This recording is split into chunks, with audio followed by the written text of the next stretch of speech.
نحمده ونصلي ونسلم على رسوله الكريم أما بعد أعوذ بالله من الشيطان الرجيم بسم الله الرحمن الرحيم يا أيها الذين آمنوا كتب عليكم الصيام كما كتب على الذين من قبلكم لعلكم تتقون أياما معدودات اللهم صل على محمد وعلى آل محمد كما صليت على إبراهيم وعلى آل إبراهيم إنك حميد مجيد اللهم بارك على محمد وعلى آل محمد كما باركت على إبراهيم وعلى آل إبراهيم إنك حميد مجيد۔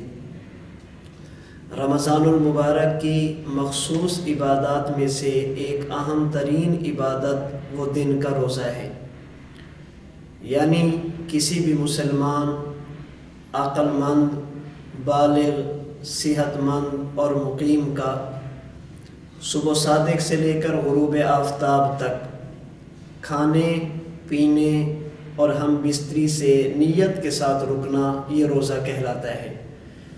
یہ رمضان المبارک کی مخصوص عبادت بھی ہے اور رمضان المبارک کی اہم ترین عبادات میں سے ایک بھی ہے۔ روزہ کتنی فضیلت والا ہے، یہ کتنی اہم عبادت ہے۔ قرآن کریم میں اللہ رب العزت نے اہل ایمان کو روزہ رکھنے کا حکم دیا۔ جس کام کے کرنے کا اللہ رب العزت اہل ایمان کو حکم دے وہ کام معمولی نہیں بلکہ بہت زیادہ فضیلت اور اہمیت والا ہوتا ہے۔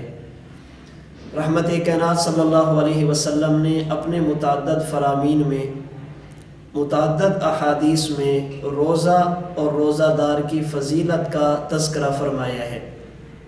مثال کے طور پر حضرت امام بخاری رحمہ اللہ نے صحیح بخاری کی پہلی جلد میں سیدنا ابو ہریرہ رضی اللہ تعالی عنہ کے حوالے سے حدیث مبارک نقل کی۔ حضور رحمت کائنات صلی اللہ علیہ وسلم نے ارشاد فرمایا، من صام رمضان ایمانا واحتسابا غفر له ما تقدم من ذنبه۔ جو آدمی دو شرطوں کے ساتھ رمضان المبارک کا روزہ رکھے، نمبر ایک ایمانہ مومن ہو، صحیح العقیدہ ہو، نمبر دو واحتسابا اس کی نیت ٹھیک ہو، ثواب کی نیت سے اخلاص کے ساتھ روزہ رکھے گا، فرمایا غفر له ما تقدم من ذنبه، اللہ رب العزت رمضان المبارک کے روزہ کی برکت سے اس کی زندگی کے گزشتہ گناہوں کو معاف فرما دیں گے۔ یہ اتنی اہم ترین عبادت ہے کہ روزہ رکھنے سے انسان کی زندگی کے پہلے گناہ معاف ہو جاتے ہیں۔ یہاں پہ یاد رکھیے کہ گناہوں کی معافی سے کیا مراد ہے۔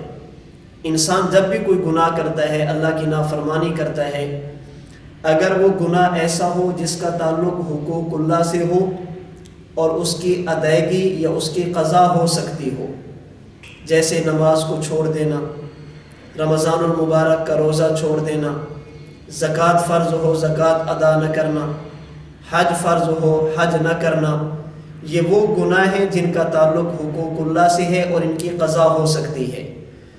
ان گناہوں کی معافی کے لیے ضروری ہے کہ بندہ توبہ اور استغفار کرے اور ان کو قضا کرے۔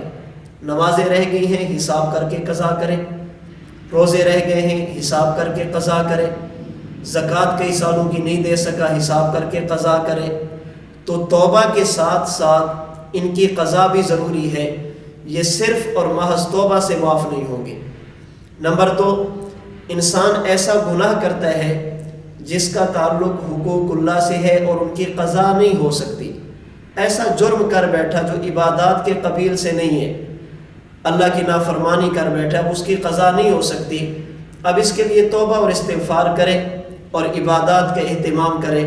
قرآن کریم میں اللہ فرماتے ہیں ان الحسنات یذہبن السیئات، یہ نیکیاں گناہوں کو مٹا دیتی ہیں، نیک اعمال گناہوں کو ختم کر دیتے ہیں۔ اور تیسرے قسم کے وہ گناہ ہیں جن کا تعلق حقوق العباد سے ہے، کسی بندے کا مال چرا لیا، کسی کو گالی دے دی، کسی کو تھپڑ مار دیا، کسی کے ساتھ کوئی زیادتی کر لی۔ اب اس کی معافی کے لیے ضروری ہے کہ انسان توبہ اور استغفار بھی کرے اور جس بندے کا حق ہے اس سے بھی معافی مانگے۔ تو ایسی احادیث جن میں عبادات پر گناہوں کی معافی کا تذکرہ ہے، اس سے مراد وہ گناہ ہیں جو صغیرہ ہوں، جن کا تعلق حقوق اللہ سے ہو اور ان کی قضا نہ ہو سکتی ہو۔ اگر قضا ہو سکتی ہو تو محض عبادت کافی نہیں، ان کی قضا بھی ضروری ہے۔ حقوق العباد سے ہو تو محض عبادت کافی نہیں، بلکہ صاحب حق سے معاف کرانا یہ بھی ضروری ہے۔ تو روزہ کی سب سے پہلی فضیلت جو جناب رسول اللہ صلی اللہ علیہ وسلم نے بیان فرمی وہ یہ کہ روزہ رکھنے سے انسان کی زندگی کے گزشتہ گناہ اللہ معاف فرما دیتے ہیں۔ نمبر 2، حضرت امام نسائی رحمہ اللہ نے سنن نسائی کی پہلی جلد صفحہ 311 پر حضرت ابو عبیدہ رضی اللہ تعالی عنہ کے حوالے سے حدیث مبارک نقل کی۔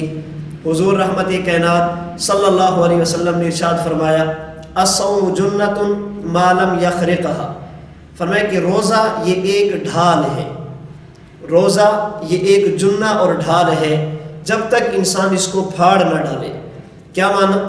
جس طرح انسان میدان جنگ میں جاتا ہے، اپنے جسم پر ڈھال پہنتا ہے، اپنے جسم پر زرہ پہنتا ہے اور اس ڈھال کے ذریعے دشمن کے حملے سے بچتا ہے، اسی طرح رمضان المبارک کا روزہ یہ ایک ڈھال ہے جو انسان کو نفس کے حملے سے، خواہشات کے حملے سے اور سب سے بڑھ کر شیطان کے حملے سے بچاتا ہے۔ اور یہ انسان کی بنیادی ضرورت ہے کہ انسان اپنی خواہشات کے حملوں سے بچ جائے، نفس کے حملوں سے بچ جائے اور شیطان کے حملوں سے بچ جائے، اور وہ چیزیں جو انسان کو ان حملوں سے بچاتی ہیں ان میں ایک اہم ترین چیز جسے رحمت کائنات صلی اللہ علیہ وسلم نے بیان فرمایا وہ روزہ ہے۔ تو رمضان المبارک کے روزے کی دوسری فضیلت یہ انسان کو دشمن کے حملوں سے بچاتا ہے۔ ہاں، ایک انسان زرہ کو خود پھاڑ ڈالے، زرہ کو اتار دے، اب دشمن حملہ کرنا چاہے تو کر سکتا ہے۔ اسی طرح حضور علیہ السلام نے فرمایا اگر کوئی بندہ اس ڈھال کو خود پھاڑ دے، یعنی روزہ رکھتا ہی نہیں ہے یا رکھتا تو ہے لیکن روزہ کے آداب کا خیال نہیں کرتا، اپنی زبان کی حفاظت نہیں کرتا، اپنی آنکھ کی حفاظت نہیں کرتا، اپنے کان کی حفاظت نہیں کرتا، اپنے دل و دماغ کی حفاظت نہیں کرتا، تو پھر جس طرح زرہ پھٹ جائے وہ دشمن کے حملے سے نہیں بچاتی۔ اگر روزے کے آداب کو بھی تار تار کر دیا جائے، روزے کے آداب کو بھی ختم کر دیا جائے تو پھر یہ روزہ ہونے کے باوجود بھی انسان کو شیطانی اور نفسانی حملے سے نہیں بچا سکتا۔ رمضان المبارک کے روزے کی ایک اور فضیلت جو حضور صلی اللہ علیہ وسلم نے بیان فرمائی، حضرت ابو ہریرہ سے حدیث مبارک مروی ہے، حضرت امام احمد بن حنبل نے مسند احمد کی 9ویں جلد صفحہ 298 پر نقل کی۔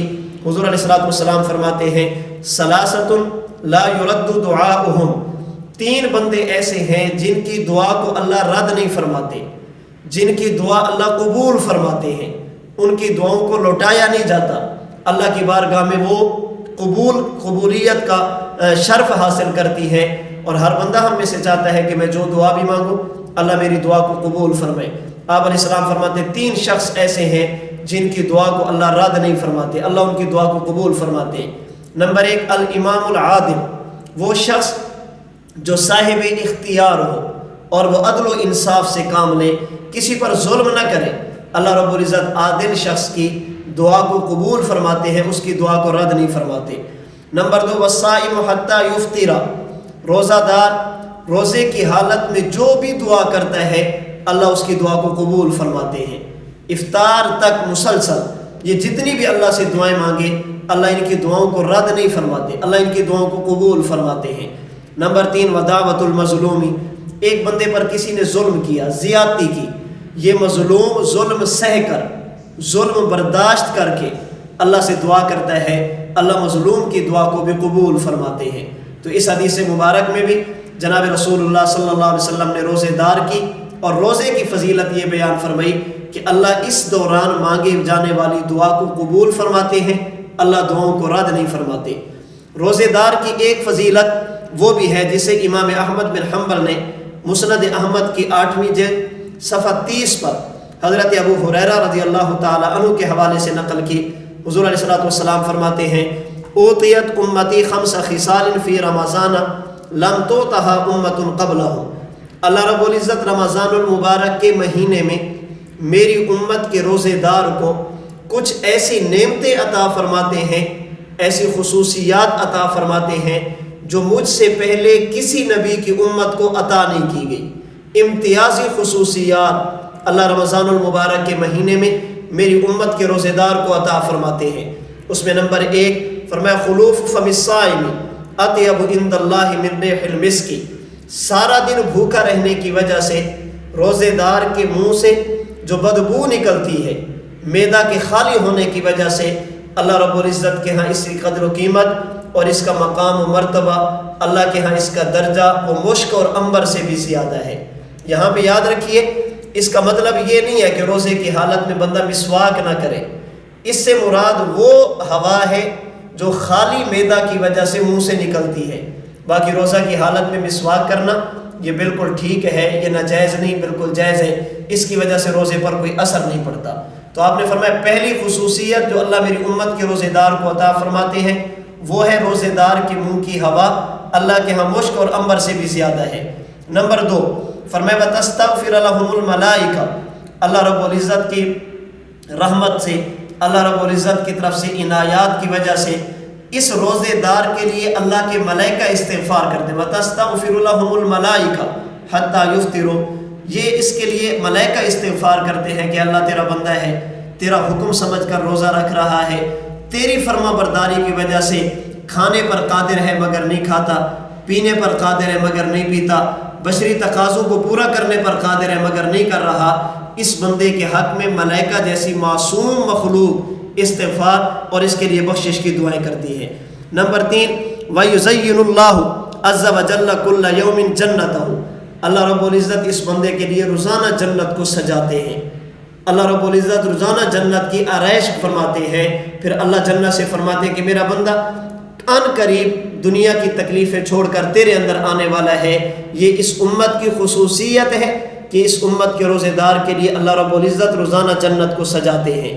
نمبر 4 حضور علیہ الصلوۃ والسلام نے فرمایا وَيُصَفَّدُ فِيهِ مَرَدَةُ الشَّيَاطِينِ، رمضان المبارک کے مہینے میں جو سرکش شیاطین ہوتے ہیں، جو انسان کو عبادت سے روکتے ہیں، عبادت میں رکاوٹ کھڑی کرتے ہیں، اللہ رب العزت کی طرف سے ان شیاطین کو قید کر دیا جاتا ہے، ان شیاطین کو جکڑ دیا جاتا ہے، ان شیاطین کو زنجیروں میں باندھ کر جہنم میں پھینک دیا جاتا ہے، تاکہ انسان یکسوئی کے ساتھ بغیر کسی رکاوٹ کے اللہ کی عبادت کر سکے۔ 5ویں اور آخری نعمت جو اللہ رب العزت اس امت کے روزے دار کو عطا فرماتے ہیں، فرمایا یغفر لہم فی آخر لیلۃ، جب رمضان المبارک کی آخری رات آتی ہے اللہ رب العزت روزے دار کی مغفرت اور بخشش کا فیصلہ فرما دیتے ہیں۔ تو رمضان المبارک کا روزہ اتنا اہم اور فضیلت والا ہے۔ نمبر 1 روزے دار کی منہ کی ہوا اللہ کو مشک اور عنبر سے بھی زیادہ پسند ہے۔ نمبر 2 روزے دار کے لیے ملائکہ بخشش کی دعائیں کرتے ہیں۔ نمبر 3 اس میں اللہ جنت کو مزین کرتے ہیں، جنت کو سجاتے ہیں۔ نمبر 4 شیاطین کو جکڑ دیا جاتا ہے، بند کر دیا جاتا ہے۔ اور نمبر 5 جب آخری رات آتی ہے اللہ رب العزت روزے داروں کی مغفرت اور بخشش کا اعلان فرما دیتے ہیں۔ تو رمضان المبارک کا مہینہ، اس کی مخصوص عبادت روزہ، یہ بڑی فضیلت والی اللہ کا اہم ترین حکم ہے۔ بندے اور بندے کے خدا، اللہ اور بندے کے درمیان ایک راز و نیاز کی عبادت ہے۔ ہمیں اس وقت کو غنیمت سمجھ کر رمضان المبارک کے روزوں کا اہتمام کرنا چاہیے، بغیر کسی عذر کے، بغیر کسی شدید مجبوری کے رمضان المبارک کے روزے کو چھوڑنا نہیں چاہیے، وگرنہ حدیث مبارک میں آتا ہے کہ جو بندہ رمضان المبارک کا روزہ چھوڑ دے پھر مسلسل پوری زندگی بھی روزے رکھے تو جو ایک روزے کی برکت سے اس کو مقام اور مرتبہ ملتا ہے وہ پوری زندگی روزے رکھنے سے نہیں ملتا۔ اگرچہ ثواب ہوگا، قضا ہو جائے گی، لیکن جو عروج اور بلندی انسان کو رمضان المبارک کے ایک روزے کی برکت سے ملتا ہے وہ پوری زندگی بھی روزے رکھنے سے نہیں ملتا۔ رب العالمین مجھے اور آپ کو رمضان المبارک کی بہاریں، رمضان المبارک کی رحمتیں نصیب فرمائے۔ اللہ رب العزت رمضان المبارک کا روزہ صحیح معنی میں آداب اور شرائط کا خیال رکھتے ہوئے اللہ مجھے اور آپ کو رکھنے کی توفیق عطا فرمائے۔ رمضان المبارک کے روزہ رکھنے پر حضور رحمت کائنات صلی اللہ علیہ وسلم نے جتنی فضیلتیں بیان فرمائی ہیں، جتنی خوشخبریاں بیان فرمائی ہیں، رب العالمین مجھے اور آپ کو وہ ساری نصیب فرمائے۔ وآخر دعوانا ان الحمد للہ رب العالمین۔